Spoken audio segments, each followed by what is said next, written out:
All right, 99.9 Punk World Radio FM. You already know what time it is. And right here, we actually are joined by a very special guest. He is actually an individual that is working all over the Canadian music scene at CBC radio. We have none other than Taron Cochrane right here live on the air, man. How are you actually doing this evening?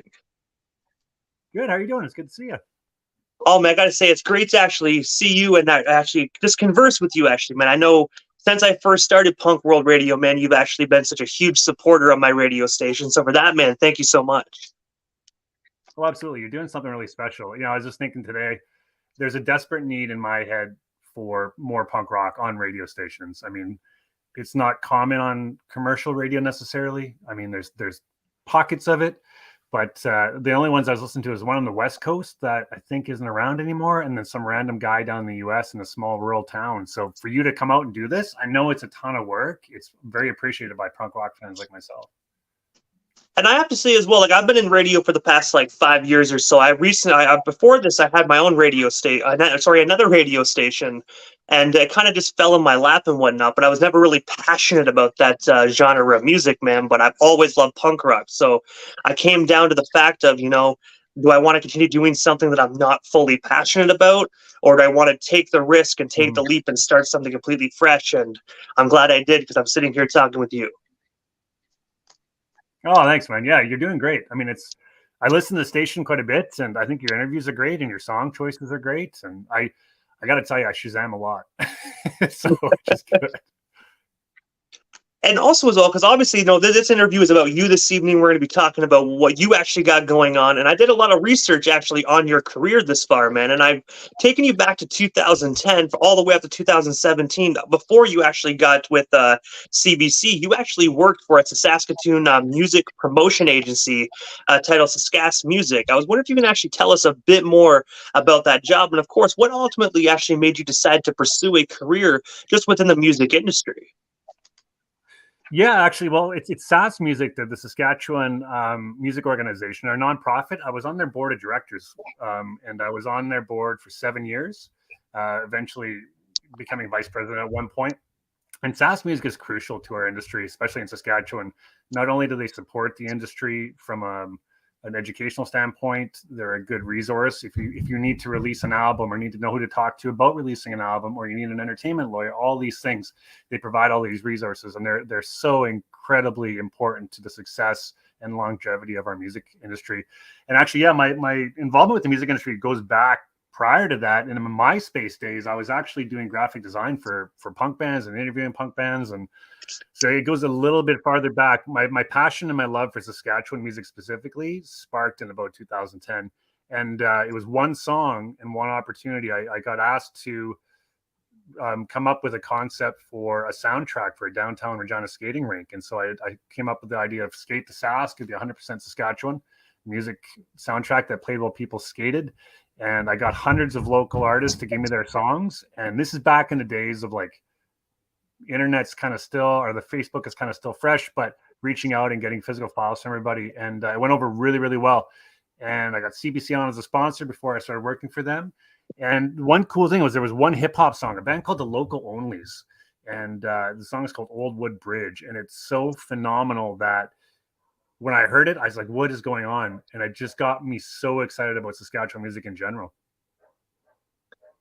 And I got to say as well, this Saskatchewan has a lot of great music. I know Canada does, but Saskatchewan has a lot of great artists. A lot of people, when they don't live in Saskatchewan or never been there, they think, oh, Saskatchewan's is pure fields. But you got a lot of talented individuals actually out there. Well, absolutely. I mean, topography-wise, our province is mainly forest and lakes, but a lot of people don't really know that. And it's the same with our music industry, where they just assume that it's just a bunch of old country artists, where it's not really the case. I mean, we've had country artists like Jess Moskaluk, got the first gold single since Shania Twain. She's from Langenburg, Saskatchewan. Coulter Wall from Swift Current. He's got WWE wrestler, all those wrestlers are huge fans of his. He's world famous now. Rick Rubin's a fan of his. And so there's all these crazy scenarios that happen here, but we have so much more to offer in our music scene, from punk to Chilean folk to hip hop to metal. I mean, there's so much going on in this province, and so that's why with CBC I created something called the Local Music Project, and that's to raise awareness about what we have going on here, and that we're not just a sleeper province that you drive through on the way to the next gig. And I have to say, ever since I actually seen Corner Gas way back in the day, I've always wanted to visit Saskatchewan, man, because a lot of people, you can look at it as, just fields and forests, but I honestly find stuff like that very peaceful, man. When watching that show, I was like, man, I really want to just travel through this province. Yeah, there's a serenity to our province too. I mean, they call our slogan is "Land of Living Skies" because the sky is so wide open and it's so essentially, like you said, calming and peaceful. It's really nice and quiet in places. It's very spaced out, so that makes it a little bit harder for bands sometimes to tour and to get around and stuff because our next major city center is 2.5 hours north, right? So it's a little bit of a drive, but it's cool because a lot of music is being made here that's influenced by here, and it's hard to really define a Saskatchewan sound. I mean, we're a hotbed for polka, and we have been for decades. Ukrainian music is really big here. There's a huge Ukrainian population, but then also too we have this underground layer of just really good music being made here. I mean, there's a record label in Assiniboia called Fixed Frequencies, and he puts out stuff on Bandcamp for free, and he puts out local bands and then bands from all over the place, all these punk bands, and it's really cool to see that because I think it's really shining a light on what we can do and what we're capable of. And also as well, in 2018, you actually started at Canada's biggest television and radio broadcasting company by the name of CBC. I was wondering if you can actually tell us a bit more about your beginning days over at CBC. And of course, how did you originally land the opportunity to actually be on the radio? Yeah, so this one is it's a bit of a longer-winded story, but so my involvement with media, so back in the days in the early 2000s, I interviewed bands for DyingScene.com out of LA and Swedish Zine called Mutiny Zine. And that kind of spawned into me really wanting to write more. And I started writing for the Regina Leader Post, which is our main newspaper. And I did that for 7 years as a freelance writer, interviewing everybody from Gwar to Charlie Pride to Marty Stewart to, local bands like Andino Sons or Legal One or The Jump Off.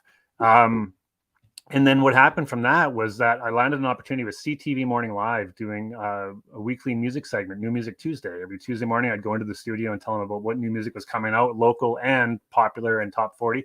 And then I started, I went on Global Regina a few times, and I started helping them book local acts on their Monday morning segments. So I booked hundreds of acts for them. And then everything kind of leads to the next thing. Like I started out and I would email radio stations and be like, can I come on and talk about music? And they'd be like, no, kick rocks. Who are you? But as I built up a rapport and credibility and I got more experience under my belt, then it really started to kind of help land those opportunities. And then in 2010, I went on CBC because I was championing to get Canada's King of Polka, Walter Ostanek, a Juno Award, because he's never received a Juno Award, a Lifetime Achievement Award. And that went on national news. And then that opened the door to I've been on national news 5 times, talking about everything from the MTV Video Music Awards to Mick Jagger's birthday, of all things.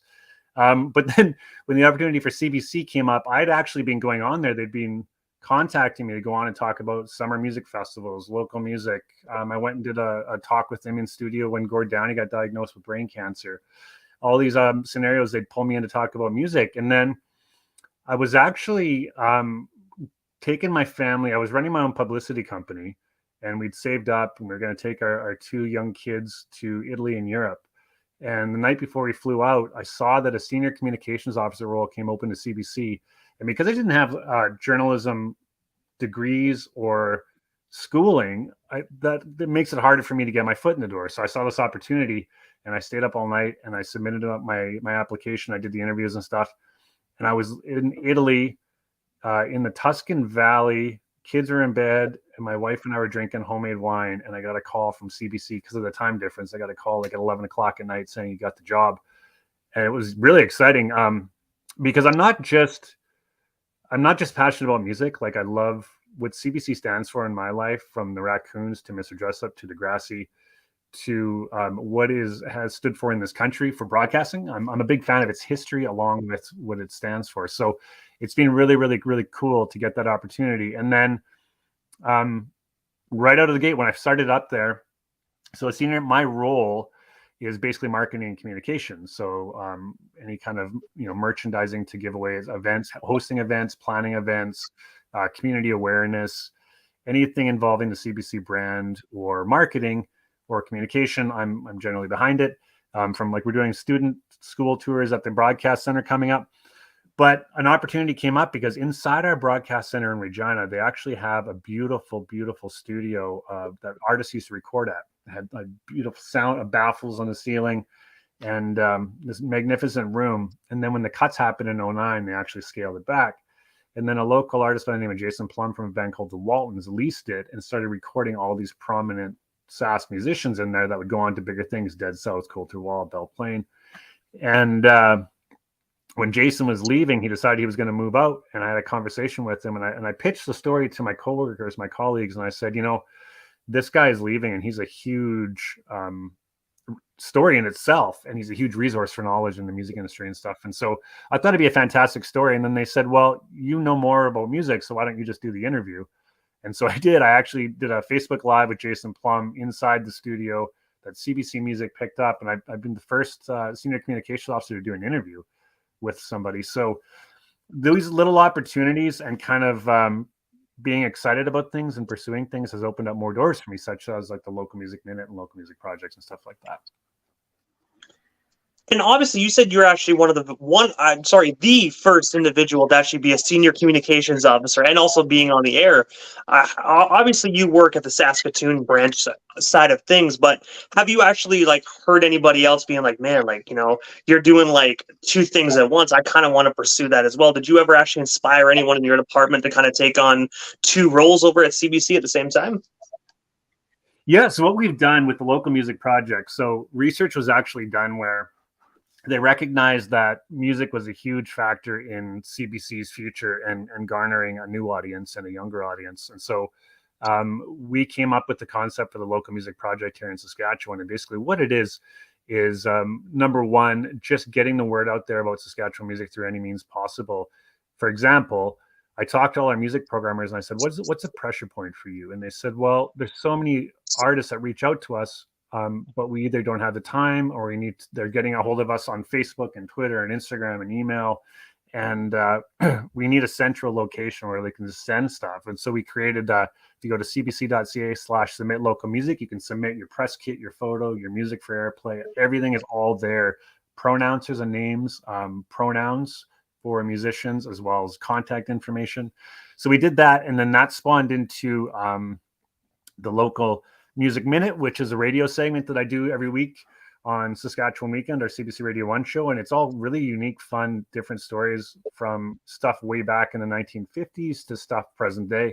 And then I started producing a liner notes video series, which is local musicians in unique local locations, such as Belle Plaine performing on the rooftop of the Hotel Saskatchewan. We just had Xochi, an Afrobeat-inspired artist from Nigeria that's in Regina, and she performed in the oldest building in Regina, which is RCMP Chapel. So I built all this stuff, and then we actually had we've had a meeting with other communications and senior communications officers across the country about what projects we're working on. So I've pitched the project with the hopes that other people will pick it up and do it as well.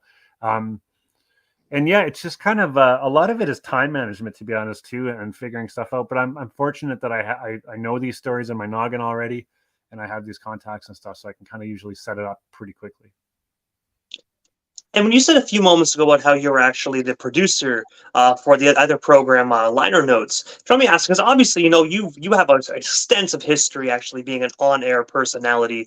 Was it actually a different transition from you going from, being an on-air personality to actually working behind the scenes, actually being a producer? Yeah, absolutely. There's a lot of difference to it. And I mean, the producer's role is basically have your hands in everything from budgeting to securing a location. I had to write a proposal to get access to the oldest building in Regina, to coordinating timelines, scheduling our staff available. When are they available? Do we need somebody here? How are we going to shoot this? Where are we going to shoot it? What are we going to shoot it for? Where's it going to live? Is it going to be on TV? Is it going to be on social media? So you kind of have to help guide all this stuff and learn all this stuff, but then also keeping your hands in a lot of different areas.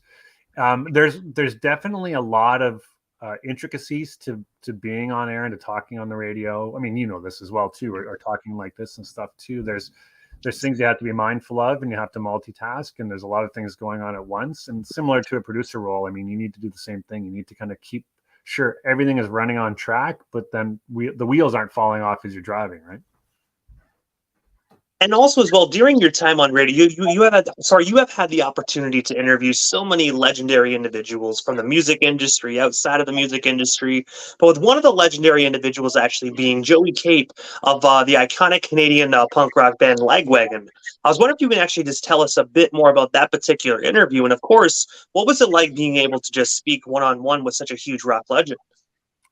Oh, that was, I tell you what, man, I literally walked around the room with my hands on my head before I called him, just in shock and disbelief. Because when I was growing up, my buddy Brian had double platinum their album, and Lagwagon was obviously a big band for us, you know, as punk rockers in a rural Saskatchewan town. And they're on all these compilations. And so here's how that happened. So Lagwagon was going to do a prairie tour, and their publicist got a hold of me and said, would CBC want to do an interview with Lagwagon? And now generally, we just don't do interviews with an artist to tell us about your tour. There needs to be some kind of hook.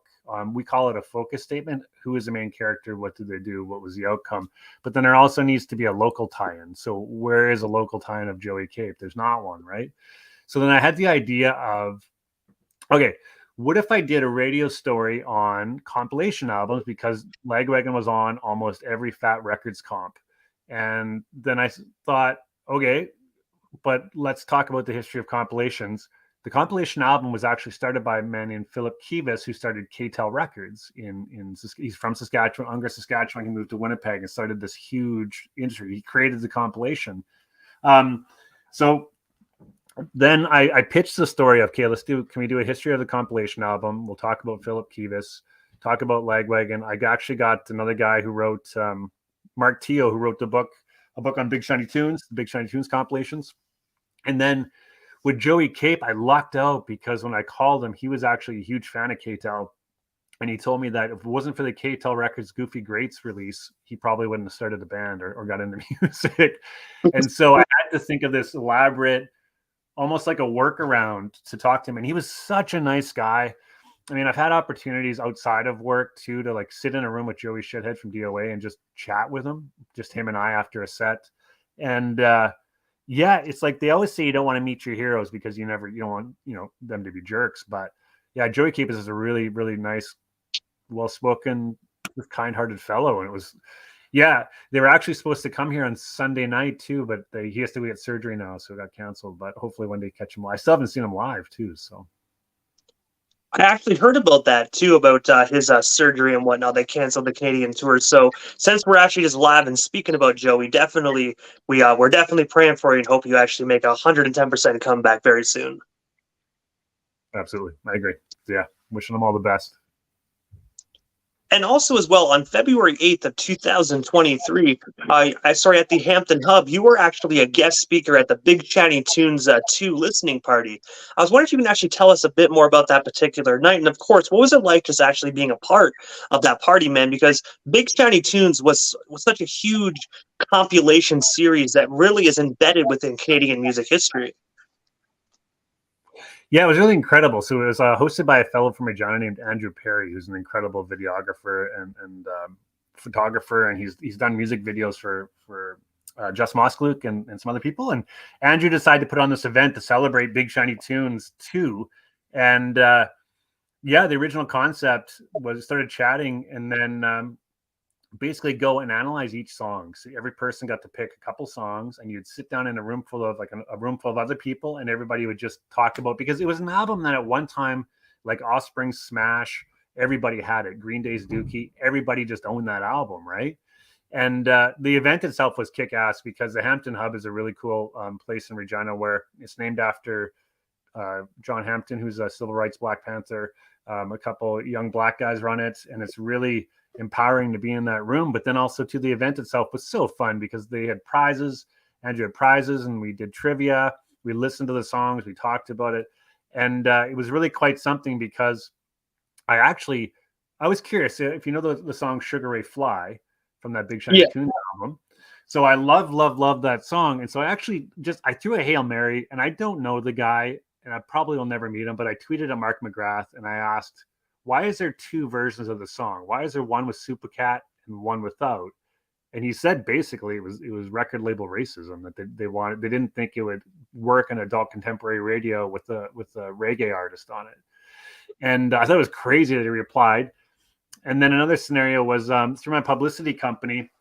I had actually worked with Earl from the Steadies, who used to be in Wide Mouth Mason, and they're actually on that album. And coincidentally, right before the event started, he had sent me a text saying, "Have a great show," right before we went and talked about his song on a bajillion selling Canadian compilation, which was really cool. The event was a blast. They're talking about doing another one. It's one of those albums, collectively, we all enjoyed it together. It was a party soundtrack. It was almost like Beatles Mania to a certain generation, right? Where everybody knew Big Shiny Tunes, everybody had it, or everybody listened to it, everybody's familiar with it. It just caused basically an explosion, really. And when you said that they're talking about doing another one, I'm guessing it's probably going to be based upon Big Shiny Tunes 3, if I'm not mistaken. Yeah, that's I mean, they're still debating it. I mean, there's a funniness that would be like Big Shiny Tunes 14, or the ones that not many people know about. But I'm not sure where they're going to land here. But yeah, it was such a great event. And just to sit in a room with like-minded people, just to chat about stuff we all love. It would be like if there was 30 of us right now just talking about punk rock. That would be incredible, right? And speaking of Big Shiny Tunes, man, I actually still have some of my compilation CDs from back in the day. I think I have 2, 3, and then I think 5, 6, and 7. I used to have them all, but so many moves and boxes tend to go missing. So unfortunately, I only have a few pieces of the compilation. You should try and collect them again. That's such a fun mission, just to try and see if you can source them all out again and stuff like that. That's great. I even have some of the much. I even still have some of the Much Dance CDs. I've been trying to find all of them, but some people either want a ridiculous amount of money for one CD, or they just don't want to part with it. And you know what I mean. When it comes to me, I can't pay $50 for a CD. It's just I can't do it. Yeah, some people kind of take advantage of nostalgia. I've been trying to collect. There's our biggest pop radio station is N99 in Regina, and C95 in Saskatoon released a compilation called Street Rock in the 80s. And I've tried to collect all of those. And I still need the first one, but then I'll have them all. But it's such a fun fact-finding mission, and just mission in general, to kind of collect all that stuff. I definitely agree. And then when you actually get the entire collection, you lay it out, you take a photo, and you're like, yes. It's almost like a trophy in a way. It's like, yeah, man, I got them all. What's next? What else can I conquer? Absolutely. Like behind me, and in here is so Saskatchewan's first ever Grammy nominated polka band is the Western Senators, and that's their entire career discography. And every season of Polka-rama, which is their show they did at Casino Regina, 8 tracks, cassettes, CDs. I've got everything. It's really quite fun to seek stuff out. But you're right. All of a sudden you go on Discogs and somebody wants $1,700 for some obscure. Get out of here. But the crazy thing is, somebody will pay it, right? Like, obviously, it'll be sitting there for a while, but some person with a crap ton of money will be like, meh, whatever. It's only $1,000, and they just throw it. Then it shows other people like, oh, that was sold for $1,000. Okay, I can sell this one and get the same amount, right? That's the precedence, absolutely. But also as well on January 2014, right up until today, you were actually a promoter at the Gateway Music Festival. I was wondering if you can actually tell us a bit more about that. And of course, what can our listeners actually expect from next month when the festival of 2023 kicks off? Oh, I'll tell you. Okay, so the Gateway Music Festival is incredibly special because it's one of the most unique festivals, first of all, because it's in a small Saskatchewan town, the town of Bengoff, right by Castle Butte. It's the gateway to the Big Muddy Valley. And there's a giant rock formation called Castle Butte with caves inside. And that's where the RCMP used to meet up when they were chasing horse thieves and rum runners. And the Gateway Festival started off with Corb Lund on a flatbed truck and 200 people in downtown Bengoff. And it turned into thousands of people, a main stage, a garden stage, kids activities, family fun. But it's so peppered with local talent. So all of a sudden you can go watch The Odds or Stephen Page, or you can see Nitty Gritty Dirt Band, or the Sheepdogs, and then have all these other local acts playing throughout the day. And then what they've done in previous years too is Chicks Dig It actually plays, and Chicks Dig It's been the funnest time because they usually put them on. One of my greatest experiences at Gateway Festival is watching the Stampeders on the main stage, Calgary rock icons, the Stampeders, and literally shifting my body and watching Calgary punk icons, Chicks Dig It on the Garden stage. And it's a really, it has a special place in my heart.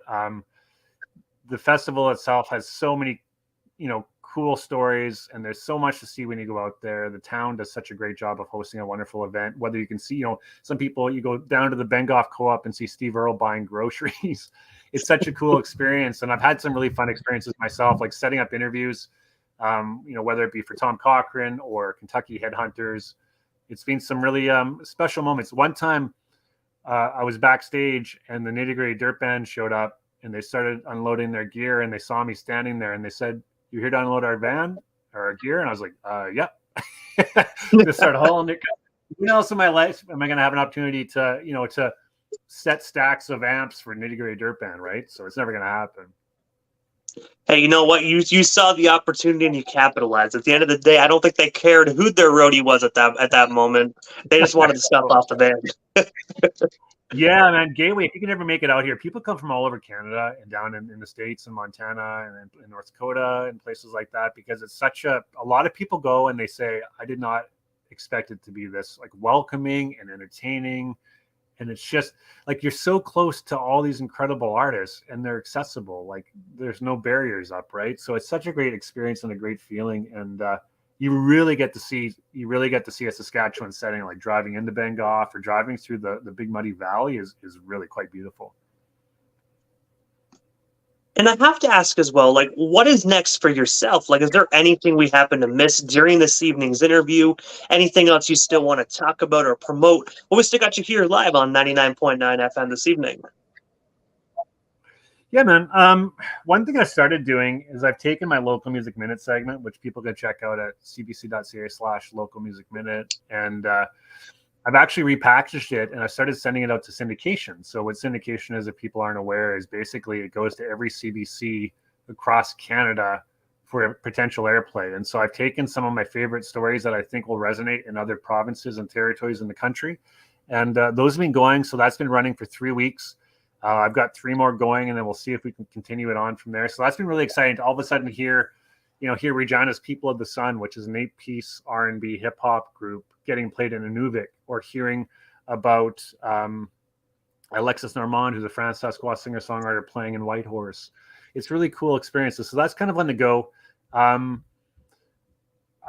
than that, yeah, I'm busy. We're attending the Queen City Pride Parade Saturday. We got Saskatoon Pride the weekend after. Yeah, I kind of just go where my passions lead me and my excitement leads me. Through my job, we got limited edition. Oh yeah, that's one thing. So during the pandemic, we got limited edition logos done for every show CBC offers. So they do 5 radio shows and 1 TV show. And so I got a designer by the name of Nigel Hood, who runs Hotel Design Company, to design custom limited edition logos for the shows. Now, Nigel's story is he is an incredible designer who's done everything from a logo for every ghost town in Saskatchewan to a logo for every episode of Degrassi from 87 to 92 to a logo for every SNFU song ever released. So I got Nigel to do these designs. And the concept was, during the pandemic, I set up an assembly line mailing system in my garage, and we got tote bags printed locally, stickers, iron-on patches, and we would ship them out specifically to the show's biggest fans, the show staff, as along with the show contributors, people who come on the shows a lot. And so it went gangbusters. Sent out hundreds of them. That turned into getting custom hoodies made for staff. That turned into, all of a sudden, I met a guy named Phil, by the way, from Seattle, and he said, "I'm a radio station sticker trader. Do you have any stickers?" And I said, "I've got these custom limited edition ones." And I said, "I'll trade you some of these for some of yours. What do you got?" And he sent me an Excel doc of over 10,000 stickers, like meticulously of radio station stickers. And then that turned into, he hooked me up with a guy in Italy who I exchanged stickers with. He hooked me up with a guy in Cleveland, and then like Port Alberni, like Saskatoon. So all of a sudden, everything, that's why all the stuff covered in stickers is radio station stickers, and everything on my work desk is covered in stickers, because I started this underground trading circuit, I guess.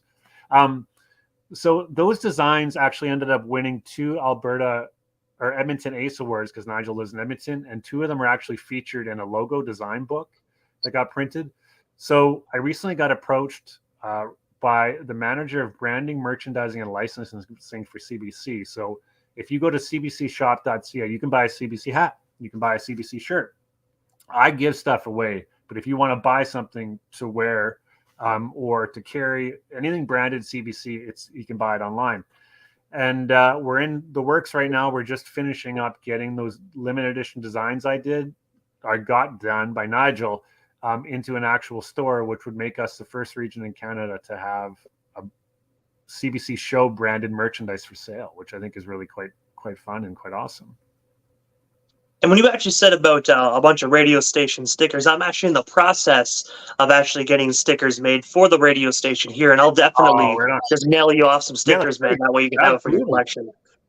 Yeah, you trade. I'll send you some of ours too, for sure, man. That'd be awesome. Hey, sounds good. Yeah, I normally, with my previous radio station, I went through Sticker Mule, and they actually made some top-notch, like, stickers. Like, I mean, they were transparent. They look beautiful.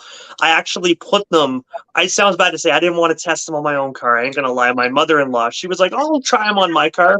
The stickers literally are, like, so well put together that my old station sticker's been on her SUV for about 6-7 years now, and it's still there. And I'm like, wow. Awesome. They weren't even branded as bumper stickers. They were branded as stickers. So, I mean, you can't go wrong with that. Yeah, Sticker Mule is so good. Like, their buttons are great. Their keychains are great. And I just love the fact that a sticker is just such great advertising. Like wearing a hat or a shirt, like when you go to a show, like seeing people wearing stuff, you pay attention to that stuff. And it's just such great advertising for showing people what you love and what you enjoy. I definitely agree. When I actually first got on radio, I printed off about like 200 stickers, and I'd walk up to like telephone poles and slap the sticker on it. I didn't even care if it was removed, as long as it was there for 20 minutes. Hey man, I gotta say too, I'm really impressed with like the amount of interviews you do, and your style's great. And like you've done some, like you just talked to Cone from Sum 41. You've got I'm gonna forget his name, but the guy from Litz coming up. Like some AJ Popoff, yeah. Yes, AJ Popoff. Thank you. Yeah, like how do you I got so many questions for you. How do you source these out? Like, do you? Honestly, it might sound super easy, but it's really not. Like I just reach out to them on social media. Like I find that verified check mark, and I just throw out that Hail Mary pass, and hopefully they catch it. Like I've been in my radio career, I've been turned down many times. I've been told to F off many times, but I mean, ultimately, at the end of the day, it's always the ones like that actually say yes. So it looks like it's easy, but it's super hard. And I know you already know that. I think I'm just speaking to the people right now. But I just reach out on Instagram or Facebook, and hopefully I get a reply back. Well, that's all you can do, right? All you can do is ask. Or I know in music too, so a lot of artists, besides us making our own dedicated forum for where you can submit music, artists say, well, how do I get a song on CBC? It's like, you need to know who to talk to for the show. Like research the show, who's the producer, who's the music programmer, and reach out to them and send them your music. And if they like it, they'll play it, or if they see a nice fit for it, because a lot of times people just assume that, the host picks all the music, which isn't always the case. Right. So, I mean, our weekend show hosted by Shauna Powers, she's just her, she does everything. Like she's incredible, but it's doing that legwork too. So, no, you've got something really special here, and I think even your music choices are really great. Like I like listening to, like today you played McCracken's and Another Joe, but then you peppered in like I think Good Charlotte was in there and Sum 41, and it was just nice. I don't know, it's nice to have. So, do you have any? What are your plans? Do you have plans for the future? Honestly, to be honest with you, I'm actually going to college for radio broadcasting in January. But I know a lot of people, when they seen that aspect of things, they're like, man, like punk world radio is popping up. Are you going to stop doing it? But it's like, no, man, like classes are during the day, interviews are at night. You know what I mean? I get to have my cake and eat it too. Well, that's it. But as for actual like plans, I would say like I'm going to college, obviously, but I'm still going to keep my own radio station going. But I also kind of want to get on an actual government radio station, kind of like something like yourself as well. That way, I can kind of have my cake and eat it too. And that's the thing with CBC too. It's just keeping your ear to the ground on opportunities. There's a job board where like opportunities open up and stuff. And you should definitely just keep in tune to that on what's going on and where stuff is opening up, because there's opportunities out there. And that was me too. I was just forever just waiting for an opportunity, and then when I saw it, foot in the door, and hope for the best, right? And hope I can do the best I can. But it's great that you can have your passion too, as well as a profession. That's the most beautiful thing about it, is when you can actually do something that you love and get paid for it. Is pretty crazy, right? So I got to say, I definitely agree. I've worked these past 5-6 years being on radio. I've worked so many different 9-to-5 jobs that while I'm actually working my 9-to-5, I'm thinking to myself, okay, who am I going to book next? Oh, I need to add this song to the radio station. I'm not even thinking about their company. I'm thinking about mine. Well, it's a blessing and a curse of an overactive creative mind, like we probably both have, right? Like you're always thinking about. So when I did the syndication pitch, I got an opportunity to do 3 local songs to syndication. I actually I tracked everything. I made a map. So when they came back to me and said, how do you think this did? I could tell them all the everything I'd found, all the cool stuff I thought I had done. And yeah, so it's an interesting thing. But is there any artists, to you, is there artists you haven't played that you really want to get played on the radio? Or is there an artist better question, is there an artist that you've heard that you went, holy crap, just completely? Honestly, I would say pretty much because I'm going to be honest with you. When I listen to punk rock, I listen to a lot of the stuff from the 90s, right? Yeah. So I'm pretty much stuck in an era in my mind. But in the radio industry, you have to listen to new stuff. You have to stay up with the current stuff, because nobody has the same mindset or music taste as yourself. You got to give the listeners what they want. So I've been listening to a lot of the new punk rock artists, and honestly, they really sound like it was back in the day. It's not for instance, hip hop. You know how it's real, it's raw back then, but in 2023, it's all auto-tuned. It's a complete opposite with punk rock. They still have the essence they do from the 80s and 90s and early 2000s. So I would say just the entire punk rock genre in general is just a eye opener for me, because it's all real music. What was the spark for you for punk rock? Where did your love of punk rock come from? Honestly, when I was a kid, man, I grew up in foster homes and group homes. I was always called the loser kid. No one really believed in me. So I listened to and I know when I say these bands, people are going to think, oh, it's pop punk, but it obviously that's where it started. I started listening to Blink-182, Simple Plan. I realized they made music for losers like me, and then made me not feel as alone as everyone else made me feel. So I used to put on my headphones, listen to Blink nonstop, Sum 41, Simple Plan. So that's why when I had the opportunity to interview someone like Cone McCaslin, it blew my freaking mind, because if it really wasn't for Sum 41, I really don't know where I would personally be today. So that was a really personal interview to me, and really probably the most nerve-wracking 45 minutes of my life, because I was sitting there. On the outside, I was talking like this, but on the inside, I'm like, holy shit, I'm interviewing Cone. What the fuck? Which is really cool. And what a special thing, man. You got to give yourself credit, because that's impressive just to line that up and get that all. That's awesome. That's what I love about punk rock too, is that sense of community, where you're not alone, and you're surrounded by like-minded people and stuff. From the music to just in general, the mindset of it all is such a sense of, Operation Ivy, unity, right? Unity music. It's just that's what's so cool about it. Yeah, man, I really appreciate you chatting with me and stuff too. This is great. I'm going to keep listening to the station and stuff too. I really enjoy it. Hey, man, and anything I can do for you as well, man, to help add on to your stuff you got going on at CBC, don't hesitate to reach out as well, man. Anything I can do for you, I can definitely try my best to help you out. Because obviously you're on CBC, I'm on an independent station, but anything I can do that you think I can help with, just reach out, man. I definitely got you. Yeah, stack of stickers. That's all I need. And once I got them, I will actually have a personal order already made for you, straight up. I'll have one to give away, and one that specifically says Mr. Cochrane on it. Before we actually part ways there as well, though, obviously I know how to follow you on social media, but for the individuals that are just discovering you or or even if they're overseas and they've never heard of CBC or the Local Music Minute, how can they actually go about following you to stay updated with everything you got going on? Yeah. So again, the Local Music Minute is cbc.ca/Local Music Minute. If you want to dive into everything the Local Music Project has done, cbc.ca/Local Music Project. I'm active on Facebook, Instagram, and Twitter at Taron Cochrane, which on the screen, my name, TaronCochrane. Yeah, if you wanna send me music or share stories, or I've had people just tell me cool stories about old family members who played records in the 40s and all this cool stuff. I just love hearing that stuff. I just like chatting with people too. So yeah, reach out, follow, I guess. My content's maybe not the most entertaining to some, I guess. I don't know, maybe it is, who knows. But yeah, I appreciate it. Yeah, that's how you can find me. And then I think that's, yeah, I won't give you my cell number, my home address, or my social insurance number, but basically everything else. Yeah, I wouldn't do that, man. There's a lot of crazies out there. I'm not calling the radio station listeners crazy, but we all know we got a little bit in us. So. You got to safeguard yourself a little bit.